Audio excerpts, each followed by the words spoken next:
محسن بھائی، اگر ہم بات کرتے ہیں دین اور دنیا کی، تو قرآن پاک میں دین اور دنیا کے بارے میں کیا حکم آیا؟ اعوذ باللہ من الشیطان الرجیم، بسم اللہ الرحمن الرحیم۔ قال اللہ تعالیٰ فی القرآن المجید ربنا آتینا فی الدنیا حسنۃ وفی الآخرۃ وقنا عذاب النار۔ آمنت باللہ صدق اللہ العظیم۔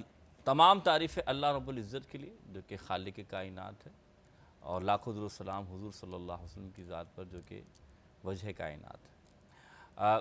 شریف بھائی، بہت زبردست ٹاپک آپ نے بیان فرمایا۔ قرآن حکیم فرقان حمید میں اللہ نے واضح طور پہ جو ہے یہ ارشاد فرمایا، اور یہ ہم اکثر دعا جو ہے نماز میں بھی پڑھتے ہیں اور ویسے بھی یہ دعا پڑھتے ہیں کہ ربنا آتینا فی الدنیا حسنۃ فی الآخرۃ وقنا عذاب النار، کہ اللہ ہم اپنے رب سے التجا کرتے ہیں کہ اللہ دنیا جو ہے نا، دنیا ربنا آتینا فی الدنیا حسنۃ، یعنی جتنی بھی دنیا میں اچھائی ہیں وہ تمام اچھائیاں جو ہیں اللہ ہمیں دنیا میں عطا فرما، اور ہمیں آخرت کے عذاب سے بچا، جو آیت کا مفہوم ہے۔ اب یہ قرآن پاک واضح فرما رہا ہے کہ دنیا میں تم جو آئے ہو، الدنیا مزرع الآخرہ۔ حضور صلی اللہ علیہ وسلم کی یہ حدیث ہے کہ دنیا مزرعۃ الآخرہ سے مراد کیا ہے کہ یہ دنیا آخرت کی کھیتی ہے، یعنی کہ آپ دنیا میں رہتے جو بو رہے ہیں وہی کاٹیں گے آخرت میں۔ ہاں، جو آپ دنیا میں رہ رہے ہیں، اب آپ نے وہ عمل کرنے ہیں جیسے آپ نے شروع انٹرو میں کہتے ہیں کہ جو اللہ اس کے رسول کے احکامات ہیں، جو حضور صلی اللہ علیہ وسلم کی سنتوں کی پیروی ہے، اس عمل کو کرتے ہوئے دنیا کو آپ نے گزارنا اس طریقے سے کہ کوئی اللہ اس کے رسول کی حکم حضور نہیں ہو۔ کیوں؟ کیونکہ یہ مومن کے لیے آزمائش گاہ ہے۔ حدیث میں کیا مفہوم آتا ہے کہ یہ جو دنیا ہے یہ ایسی آزمائش گاہ ہے جس کے ذریعے اللہ دیکھتا ہے کہ بندہ اس آزمائش پہ پورا اتر رہا ہے نہیں اتر رہا، تو پھر آپ نے کیا کرنا ہے کہ اللہ سے دعا بھی کرنی ہے اور اس دنیا میں رہتے ہوئے اللہ اس کے رسول کے دین پر عمل کرنا ہے۔ اچھا محسن بھائی، بہت سی ایسی چیزیں ہیں جو اگر ہم دنیاوی طور پہ دیکھیں تو ضروری ہے، لیکن دین اسے منع کرتا ہے، ایسی صورتحال میں کیا کریں؟ دیکھیں، ہمیں تو وہی کام کرنا ہے جو ہمیں دین کا حکم دیتا ہے، مثال کے طور پہ۔ لیکن اب دیکھا جاتا ہے کہ اب مثال کے طور پہ میں کہتا ہوں کہ پچھلے دور میں یہ ایسی نہیں تھا، لیکن لوگ رہتے تھے، دنیا میں رہ رہے ہیں نا، لیکن آج آپ کی ضرورت بن گئی۔ کچھ چیزیں ایسی ہوتی ہیں جو واقعات نہیں، تو ایک مثال دی میں نے کہ محسن بھائی، فیشن کو لے لیتے ہیں نا، فیشن کو لے لیتے ہیں۔ فیشن آج کے دور کی ضرورت ہے، کیونکہ بہت سی جگہوں پہ جہاں آپ کام کر رہے ہو تو وہاں اگر آپ فیشنیبل، یہ نہیں کہ صاف ستھرے، فیشنیبل نہ لگو تو آپ کی نہ اس طرح ترقی ہوتی ہے نہ اور دوسرے معاملات میں آپ پیچھے رہ جاتے ہیں۔ تو بہت سے ایسے فیشنز ہیں جن کو دین منع کرتا ہے، پھر کیا کریں؟ دیکھیں، سب سے پہلی بات، ہم بحیثیت ایک مسلمان ہم سب کا یہ فرض ہے کہ ہم دین پر عمل کریں۔ لیکن رسول اللہ کی حدیث ہے، جیسے آپ نے کہا فیشن یا خوبصورت لگنا، اللہ کے رسول فرماتے ہیں اللہ جمیل و یحب الجمال، اللہ حسین ہے اور حسین شے کو پسند فرماتا ہے۔ لیکن حسین ہونے سے مراد یہ نہیں کہ ہم کوئی ایسا غیر شرعی کام کر دیں کہ دنیاوی طور پہ ہم جو کچھ پہن رہے ہیں وہ اللہ اس کے رسول کی نگاہ میں پسند نہ ہو۔ تو یقین مانیں، ترقی تو آپ شاید دنیا میں تھوڑا پالیں گے، اصل ترقی کیا ہے؟ اصل ترقی اللہ اس کے رسول کی نگاہ میں کامیابی ہے۔ کہ مسلمان کی کامیابی یہ نہیں ہے کہ وہ دنیا کے جو معاملات ہیں ان معاملات کو دیکھ کر خوش ہو جائے اور کامیابی سمجھے۔ اصل کامیابی کیا ہے؟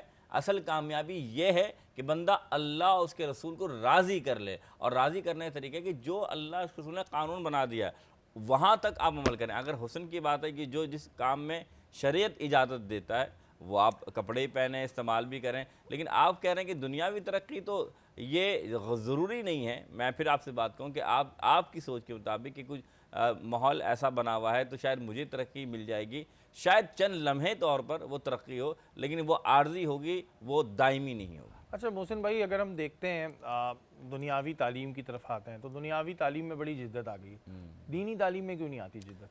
اچھا، بڑا زبردست سوال کیا شریف بھائی۔ دیکھیں، بات یہ ہے کہ دینی تعلیم میں جدت سے مراد ہے کہ عصر حاضر میں ہمارے بہت سے علماء جدید مسائل پر بات کر رہے ہیں، لیکن یہ بات ٹھیک آپ کی صحیح کہ مدارس کے اندر جدید تعلیمی نظام کے ذریعے پڑھانا وہ رائج بعد میں ہوا، کیونکہ ظاہر سی بات ہے کچھ مسائل شریعہ کے طور پر بھی اور دیکھا جائے اور حالات و حاضرہ کے طور پر بھی بعد میں ایکسیپٹ کیا۔ مثال کے طور پہ پہلے آپ کو معلوم ہوگا ٹی وی چینلز پر آ کر بیان دینا یا مائک کا استعمال کرنا ناجائز تھا، جائز نہیں تھا.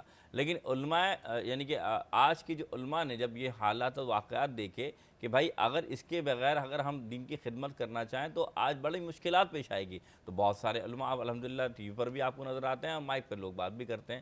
تو وقت بدل رہا ہے، چیزیں بدل رہی ہیں، لیکن صحیح بات ہے کہ ہم کوشش یہ کرتے ہیں کہ ہم قرآن و حدیث کی روشنی میں وہ کام کریں. جیسے کہ آپ نے کہا کہ مائک اور کیمرے پہ پہلے آنا حرام تھا، لیکن ہم اب تو یہ دیکھتے ہیں کہ ٹیلی ویژن پہ مکہ مکرمہ کی بھی لائیو کوریج چل رہی ہوتی ہے، وہاں کی بھی چیزیں آ رہی ہیں، تو یہ جدت تو پھر آنا شروع ہوئی نا. بالکل، میں آپ سے ویسے عرض کر رہا ہوں کہ ایسا نہیں ہے کہ آپ یہ کہیں کہ دین میں جدت نہیں آتی.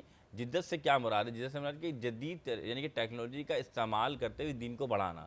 اب آپ پھر مثال دیں، پہلے کعبے میں بھی منع تھا مائک پہ اذان دینا، لیکن اب استعمال ہونا ہے. پہلے مکے میں منع تھا کیمرے میں لائیو دکھانا، اب آپ کو دیکھ رہے ہیں. اچھا محسن بھائی، بہت سے لوگ ایسے بھی ہوتے ہیں جو دنیاوی چیزوں سے رد کر کے دینی معاملات میں لگ جاتے ہیں، جس سے بہت سی دفعہ ان کی فیملی اس چیز کو ایکسیپٹ نہیں کرتی. اب اللہ تعالیٰ نے تو کہا ہے دین و دنیا کو لے کے چلو، اب کچھ لوگ صرف دین کو لے کے چلتے ہیں، وہ کہتے ہیں دنیا سے ہمیں لینا دینا نہیں ہے. تو کیا وہ صحیح کر رہے ہیں؟ دیکھیں، اسلام میں رہبانیت نہیں ہے. رہبانیت کیا ہے کہ جنگلوں میں چلے جانا، پہاڑوں پہ چلے جانا، بس وہاں جا کے آپ فنا ہو گئے اور جو کر رہے ہیں اللہ کے لیے ٹھیک ہے آپ کر رہے ہیں. اسلام اس کی چیز کی ویسے تو عام عمومی طور پہ اجازت نہیں دیتا کہ آپ کی بات فیملی ہو اور آپ فیملی کے حقوق عباد پورے نہ کریں، بلکہ آپ حقوق اللہ کی طرف چلے جائیں. کیونکہ رسول اللہ نے فرمایا خیرکم لأہلی، حضور فرماتے ہیں میں اچھا ہوں اس لیے اچھا ہوں. نبی تو ہیں میرے آقا، نبی آخر زمانہ، لیکن فرمایا میں اس لیے اچھا ہوں کہ میں اپنے گھر میں اچھا ہوں.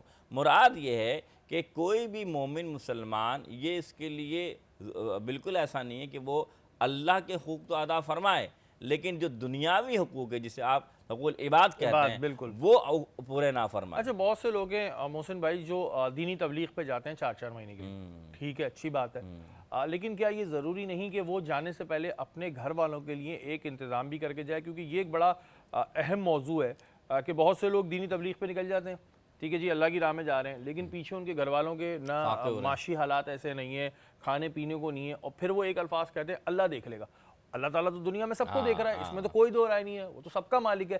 لیکن اللہ تعالیٰ نے بھی کچھ کہا ہے نا کہ یہ کرو.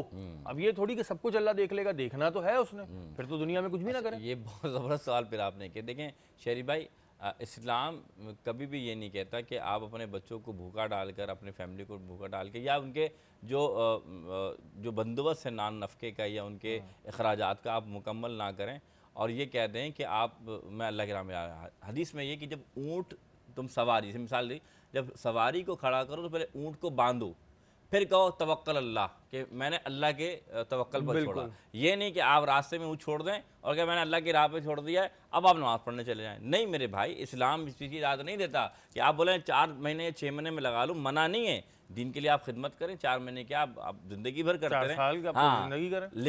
لیکن اسلام یہ بھی اجازت نہیں دیتا کہ آپ کے اہل و عیال آپ کی وجہ سے سروائیو کریں، وہ آپ کی وجہ سے نعوذ باللہ کسی مانگنا شروع کر دیں، وہ آپ کی وجہ سے قرض دار ہو جائیں. تو یہ بات اگر کوئی دیندار یہ سمجھ کر ایسا کام کر رہا ہے تو وہ ایک طرف تو نیکیاں کر رہا ہے لیکن دوسری طرف وہ سخت گناہگار